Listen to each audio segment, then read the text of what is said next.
Hello बच्चों, आज के इस वीडियो में हम शुरू करेंगे एक नई चैप्टर जो कि है कर्तव्य और सत्यता।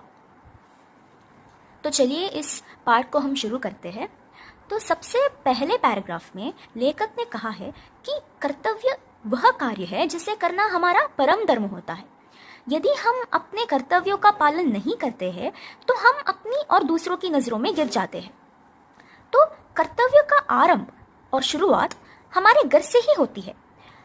माता पिता के प्रति उनके बच्चों का कर्तव्य होता है और बच्चों का अपने माता पिता के प्रति कर्तव्य भी होता है। यह सबसे पहला कर्तव्य है। दूसरा कर्तव्य क्या है? वो घर के बाहर निकलने पर आता है। इसमें पति पत्नी, स्वामी सेवक, पड़ोसी और मित्रों के प्रति कर्तव्य शामिल होती है। यहाँ तक कि एक नागरिक होने के रूप में देश और समाज के प्रति भी हमारे बहुत सारे कर्तव्य होते हैं। तो लेखक कहते हैं कि मनुष्य का जीवन कर्तव्यों से भरा पड़ा है। संसार में हम जहाँ भी देखें हमें कोई ना कोई कर्तव्य दिखाई देती है। बाद में लेखक यह भी कहते हैं कि कर्तव्य का सीधा संबंध न्याय और सत्य से है। जिस काम में सच्चाई और न्याय नहीं है वह कर्तव्य नहीं हो सकता है। कर्तव्य पालन करने से ही मनुष्य के चरित्र की शोभा बढ़ती है। यदि हम प्रेम और उत्साह के साथ सारे कर्तव्य का पालन करते हैं तो वह हमें बोझ नहीं बल्कि आनंद बन जाता है। मन के भीतर की एक ऐसी शक्ति होती है जो हमें अच्छे और बुरे के बीच अंतर करना सिखाती है। हमारे मन में एक ऐसी शक्ति है जो हमें सभी बुरे कामों से रोकती है और अच्छे कामों की ओर हमें प्रेरित करती है। लेखक इसके लिए दो लड़कों का उदाहरण देते हैं। एक लड़का जो मिठाई चोरी करके खाता है वह हमेशा डरा हुआ रहता है और उसे पीछे मुड़कर देखने में डर लगता है क्योंकि उसकी अंतरात्मा उसे कोसती है। दूसरा लड़का जो अपनी माँ से पूछकर या बताकर मिठाई खाता है वह हमेशा प्रसन्न और निडर रहता है। तो इससे हम क्या सीखते हैं? जब हम कोई गलत काम करते हैं जैसे चोरी करना तो हमारी आत्मा हमें कोसने लगती है। यही वह संकेत है कि हम अपने कर्तव्य से भटक रहे हैं। बाद में लेखक कहते हैं कि कर्तव्य का मार्ग हमेशा आसान नहीं होता है, लेकिन हमें उस पर डटे रहना चाहिए। किसी अच्छे काम को करने में कभी संकोच नहीं करना चाहिए। कर्तव्य पालन करने के मार्ग में यदि कष्ट भी उठाने पड़े तो उससे पीछा नहीं हटना चाहिए। जो लोग झूठ या चापलूसी का सहारा लेते हैं वे थोड़े समय के लिए धनी या सफल दिख सकते हैं, लेकिन अंत में उनकी अवनति निश्चित है। इसलिए सच्चा सम्मान और शांति केवल सत्य के मार्ग पर चलने वालों के लिए ही मिलती है। इस पैराग्राफ में लेखक हमें यह संदेश देते हैं कि अगर आपको जीवन में बहुत धन दौलत या सुख सुविधाएं ना भी मिले तो भी कोई बात नहीं। सबसे बड़ा सुख और संतोष इस बात में है कि आप कभी कोई नीच काम नहीं कर रहे हैं। अपने कर्तव्य धर्म पर अडिग रहना ही सबसे बड़ा सम्मान है। अगर हम अपने धर्म के अनुसार काम करते रहे तो चाहे प्राण भी चला जाए हमें उसकी कोई चिंता नहीं करनी चाहिए। तो लेखक बताते हैं कि कर्तव्य के मार्ग में और सही रास्ते पर चलने में सबसे बड़ी रुकावटें हमारे मन के अंदर से ही होती है।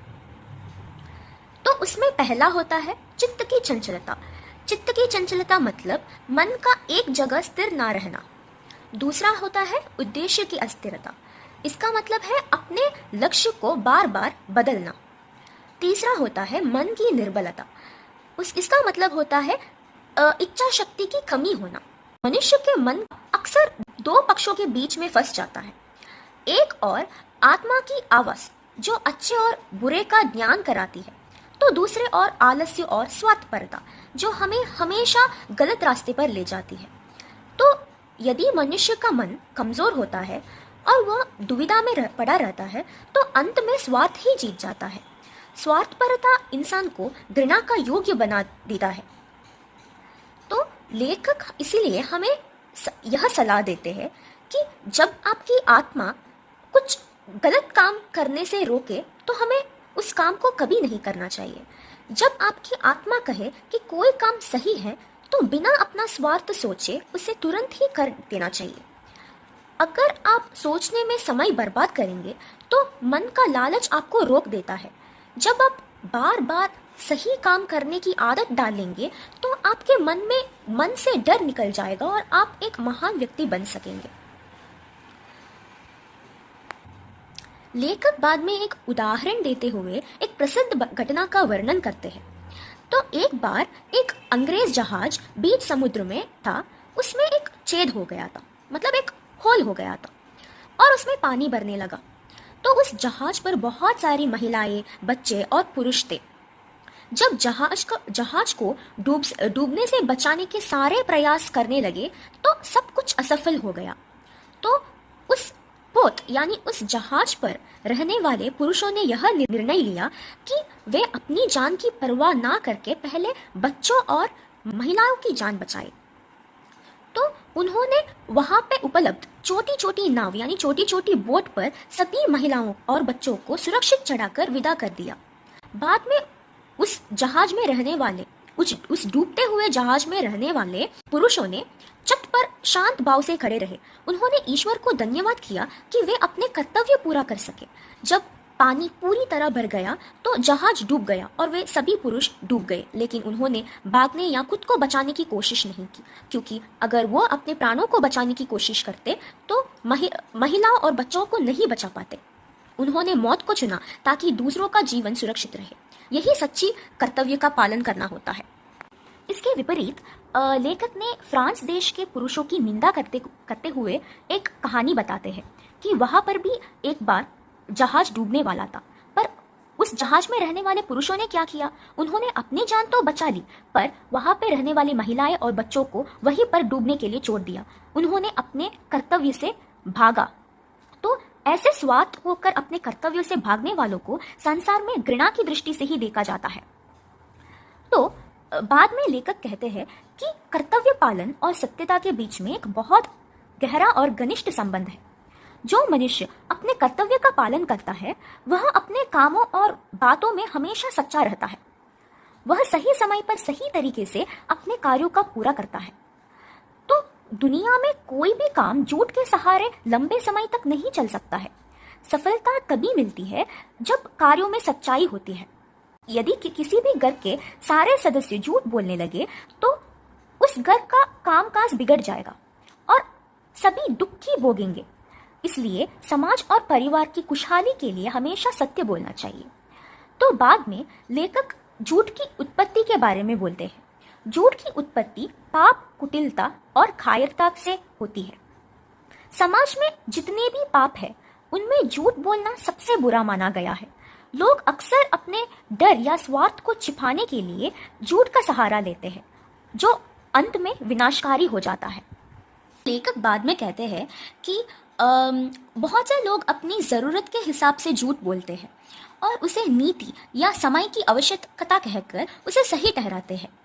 वे मानते हैं कि किसी बात को पूरी तरह ना बताना या उसे घुमा फिरा कर कहना गलत नहीं है, जबकि लेखक इसे भी झूठ का ही एक रूप मानते हैं। तो संसार में कुछ लोग ऐसे होते हैं जो झूठ बोलकर दूसरों को धोखा देने में अपनी चतुराई समझते हैं। वे सत्य को छिपाने को अपनी जीत मानते हैं और उस पर गर्व करते हैं। ऐसे लोग समाज के लिए हानिकारक होते हैं। वे झूठ और कपट फैलाकर समाज में दुख और अशांति पैदा करते हैं। लेखक ने ऐसे लोगों को नीच और कुत्सित कहा है। लेखक के अनुसार स्पष्ट रूप से सत्य ना बोलना साफ साफ झूठ बोलने से भी अधिक निंदनीय कहा है। किसी बात को इस तरह कहना कि सुनने वाला भ्रमित हो जाए, वो पाप के श्रेणी में आता है। पाठ में बताया गया है कि झूठ सिर्फ मुंह से गलत बोलने तक सीमित नहीं है, इसके और भी बहुत सारे रूप हैं, जैसे कि चुप रहना। चुप रहना मतलब जहां बोलना जरूरी हो वहां सच जानते हुए भी चुप रहना। बात को छिपाना मतलब किसी महत्वपूर्ण जानकारी को जानबूझकर दूसरों से दूर रखना, या बात को बड़ा चढ़ाकर कहना। इसका मतलब किसी छोटी सी घटना को मिर्च मसाला लगाकर पेश करना। भेद बदलना, इसका मतलब अपनी पहचान या अपनी असलियत को छिपाना। झूठ मूठ दूसरों के हाँ में हाँ मिलाना, इसका मतलब दूसरों को खुश करने के लिए गलत बात को भी सहमति देना। दूसरा होता है प्रतिज्ञा करके उसको पूरा ना करना, तो वादा करके उसे तोड़ देना भी झूठ का ही एक रूप होता है। लेखक कहते हैं कि कुछ लोग ऐसे होते हैं जिनमें कोई भी विशेष गुण नहीं होता है, जैसे कि कविता करना, ये एक विशेष गुण होता है, पर कुछ लोगों में ऐसे गुण नहीं होता है, पर फिर भी वो दुनिया के सामने दिखावा करते हैं कि वह बहुत बड़े ज्ञानी हैं।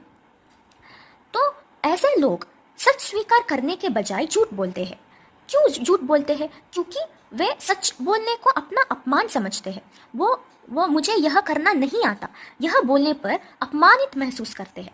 तो यह भी एक प्रकार का झूठ ही होता है। लेखक कहते हैं कि ऐसे लोग खुद को बहुत चालाक समझते हैं कि उन्होंने सबको मूर्ख बना दिया है, लेकिन अंत में जब उनकी सच्चाई सामने आती है, जब उनका पोल खुल जाता है, यह एक मुहावरा है, ठीक है, पोल खुल जाना मतलब सच्चाई सामने आना, तो समाज में उनकी बहुत तू होती है और लोग उनसे घृणा करने लगते हैं। तो जो मनुष्य वास्तव में सच्चा होता है वह आडंबर और दिखावे से दूर रहता है। उसे किसी को भी प्रभावित करने के लिए झूठ बोलने की जरूरत नहीं पड़ती है। सत्य बोलने वाले व्यक्ति को दिखावा करना बिल्कुल पसंद नहीं होता है। वह जैसा है वैसा ही समाज के सामने रहता है, जिससे उसे मानसिक संतोष और आनंद मिलता है। लेखक ने सत्य को अपनाने के बहुत सारे फायदे बताया है। देखिए, तो एक तो हमें सम्मान मिलता है। सच्चे व्यक्ति को समाज में हर कोई पसंद करता है और उसे सम्मान मिलता है। और झूठ बोलने वाले से सभी नफरत ही करते हैं, जबकि सच्चे व्यक्ति पर सब भरोसा करते हैं। सत्य बोलने से मन पर कोई बोझ नहीं रहता है, जिससे मनुष्य अपना जीवन खुशी खुशी और शांति से बिता सकता है। लेखक का कहना है कि चाहे कितनी भी बड़ी हानि क्यों ना हो जाए, हमें कभी झूठ नहीं बोलना चाहिए। सत्य बोलना और अपने कर्तव्य को ईमानदारी से निभाना ही मनुष्य का सबसे बड़ा धर्म कहा है। यदि हम उसे अपना धर्म मान ले तो हमें जीवन में कोई कष्ट नहीं होगा और हम हमेशा संतुष्ट रहेंगे। तो इस पूरे पाठ हमें यह सिखाता है कि झूठ की नींव बहुत कमजोर होती है। दिखावा और चालाकी थोड़े समय के लिए काम आ सकती है, लेकिन अंत में जीत हमेशा सत्य की ही होती है। सच्चा मनुष्य वही है जो निडर होकर सच बोले, दिखावे से दूर रहे और अपने कर्तव्य को सबसे ऊपर रखे। तो मैं आशा करती हूँ कि आपको यह पाठ अच्छा लगा हो और समझ में आया हो। अगर अच्छा लगे तो प्लीज़ लाइक कीजिए, शेयर कीजिए और सब्सक्राइब ज़रूर कीजिए। Thank you so much for watching.